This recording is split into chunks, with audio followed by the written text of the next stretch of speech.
Hello दोस्तों, आज की कहानी अगर अच्छी लगे तो प्लीज़ मेरी वीडियो को लाइक और चैनल को सब्सक्राइब करें। शाम के करीब 6 बजे मोबाइल बजा। उठाया तो उधर से रोने की आवाज़।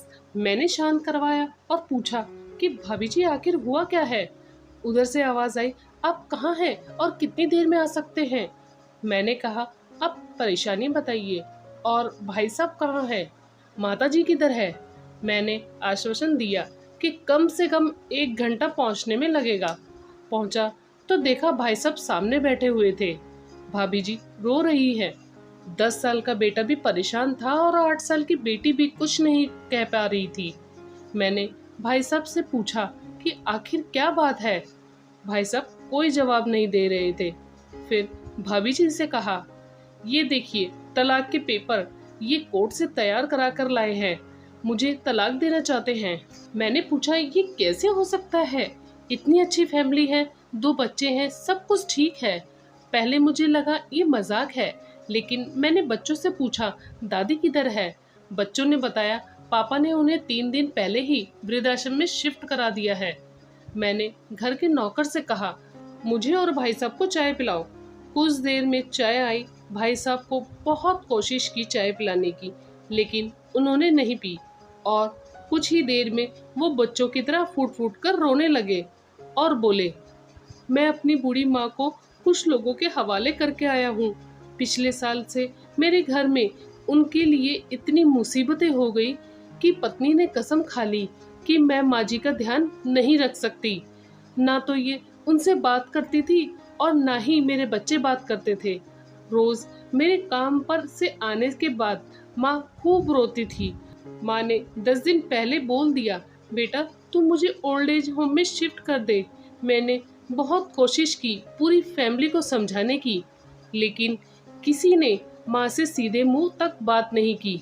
जब मैं 5 साल का था तब पिताजी गुजर गए थे। दूसरों के घरों में काम करके मुझे पढ़ाया, मुझे इस काबिल बनाया कि आज मैं अच्छी नौकरी में हूँ। लोग बताते हैं कि माँ कभी दूसरों के घरों में काम करते वक्त भी मुझे अकेला नहीं छोड़ती थी, और मैं आज उस माँ को मैं ओल्ड एज होम में शिफ्ट करके आया हूँ। पिछले 3 दिनों से मैं अपनी माँ के एक एक दुख को याद करके तड़प रहा हूँ, जो उसने केवल मेरे लिए उठाए। मुझे आज भी याद है, जब मैं बोर्ड की परीक्षा में अपीयर होने वाला था, माँ मेरे साथ रात रात भर बैठी रहती। एक बार माँ को बहुत तेज बुखार हुआ। मैं तभी स्कूल से आया था। उसका शरीर बुखार से तप रहा था। मैंने कहा, माँ तुझे बुखार है। हंसते हुए बोली, अभी खाना बना रही थी इसलिए गर्म लग रहा है। कहते कहते रोने लगे और बोले, जब ऐसी माँ के हम नहीं हो सके तो हम अपनी बीवी और बच्चों के क्या होंगे। आज हम उनको ऐसे लोगों के हवाले करके आए जो उनकी आदत, उनकी बीमारी, उनके बारे में कुछ भी नहीं जानते। जब मैं ऐसी माँ के लिए कुछ नहीं कर सकता तो मैं किसी और के लिए भला क्या कर सकता हूँ। आज़ादी अगर इतनी प्यारी है और माँ इतनी बोझ लग रही है, तो मैं इसे पूरी आज़ादी देना चाहता हूँ। जब मैं बिना बाप के पल गया तो ये बच्चे भी पल जाएंगे, इसलिए मैं तलाक देना चाहता हूँ। सारी प्रॉपर्टी इन लोगों के हवाले करके उस ओल्ड एज होम में रहूँगा। कम से कम मैं और माँ के साथ तो रह सकता हूँ। और अगर इतना सब कुछ करके माँ आश्रम में रहने के लिए मजबूर है, तो एक दिन मुझे भी आखिर जाना ही पड़ेगा। माँ के साथ रहते रहते आदत भी हो जाएगी, माँ की तरह तकलीफ तो नहीं होगी। बातें करते करते रात के 11:30 हो गए। मैंने भाभी जी के चेहरे को देखा, उनके भाव भी प्रायश्चित भरे थे। मैंने ड्राइवर से कहा, अभी हम लोग ओल्ड एज होम जाएंगे। भाभी जी और बच्चे, हम सारे लोग ओल्ड एज होम पहुंचे। बहुत ज्यादा रिक्वेस्ट करने पर गेट खुला। भाई साहब ने उस गेट कीपर के पैर पकड़ लिए।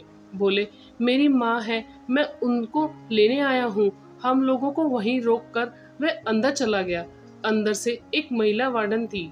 उसने बड़े शुभ शब्दों में कहा, 1 बजे रात को आप लोग ले जाके कहीं मार दे तो मैं अपने ईश्वर को क्या जवाब दूंगी। मैंने कहा, आप विश्वास करिए, ये लोग पश्चाताप में जी रहे हैं। और फिर अंत में किसी तरह उनके कमरे में ले गई। कमरे में जो दृश्य था वो मैं क्या बयां करूं। केवल एक फोटो जिसमें पूरी फैमिली है, और वह भी माँ जी के बगल में जैसे किसी बच्चे को सुला रखा है। मैं अपनी माँ के गले लग के खूब रोया। फिर पत्नी ने भी माँ से माफ़ी मांगी और मैंने कहा कि हम लोग आपको लेने आए हैं। तो आसपास के कमरों में और भी लोग मौजूद थे। उनकी भी आंखें नम थी। कुछ समय बाद चलने की तैयारी हुई। पूरे आश्रम के लोग बाहर तक आए। सब लोग इस आशा से देख रहे थे कि शायद उनको भी कोई लेने आए। रास्ते भर बच्चे और भाभी जी तो शांत रही, लेकिन भाई साहब और माता जी एक दूसरे को देखकर बहुत खुश थे। घर आते आते करीब 2 बज गए। भाभी जी अपनी खुशी की चाबी कहाँ है ये समझ गई थी। मैं भी चल दिया, लेकिन रास्ते भर वे सारी बातें और दृश्य घूमते रहे। माँ तो माँ है, माँ हमारी ताकत है, उसे बेसहारा ना होने दें। अगर आपके परिचित परिवार में ऐसी कोई समस्या हो तो उसको ये जरूर पढ़ाएं। बात को प्रभावी ढंग से समझाएं। अगर माँ की आंखों से आंसू गिरे तो ये कर्ज कई जन्मों तक रहेगा। यकीन मानना, सब होगा आपके पास, पर सुकून नहीं होगा। सुकून सिर्फ माँ के आंचल में होता है। उस आंचल को बिखरने ना दे। ये पाठ आप अपने बच्चों को भी पढ़ाएं ताकि पश्चाताप ना करना पड़े। दोस्तों, आपको ये कहानी कैसी लगी हमें कमेंट करके जरूर बताएं।